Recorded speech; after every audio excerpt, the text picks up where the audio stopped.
Masih ingat kan?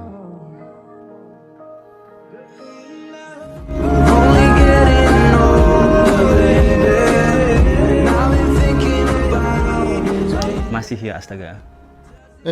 Aku mau tanya, nggak tahu bagaimana kerja saya naik kelas BPJS? Oh, kita pernah tuh lalu udah urus.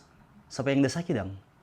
Tapi mah itu Itu kok cuma mau bayar selisih kok. Contoh ya, sakit demam berdarah DP tarif inasi bijis kelas 2 itu 5 juta. Kalau kelas 1 itu 7 juta.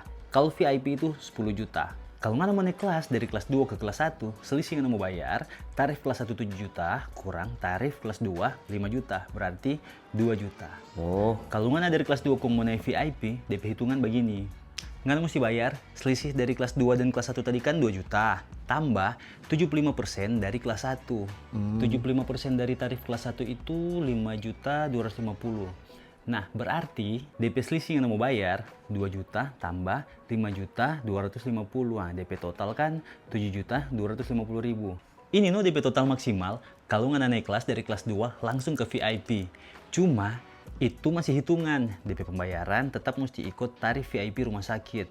Tadi kan tarif VIP 10 juta, sementara kalau mau hitung-hitung DP total bayar, ngana dari kelas 2 5 juta, tambah DP selisih perhitungan ke VIP itu dia 7 juta 250. Kalau mau total itu kan 12 juta 250 ribu, sementara VIP itu cuma 10 juta, jadi yang mau bayar itu cuma 5 juta. Atau DP tarif VIP itu 12 juta, berarti yang mau bayar cuma 7 juta. Yang jelas dia nggak mau lebih dari total maksimal bayar. oh berarti itu ada di selisih Kang, mesti mau bayar itu Kang. Iyo. Oh, berarti sama yang tuh selisih yang ada utang yang belum bayar ke kita Kang. Yang masih ingat tuh? Halo? Halo?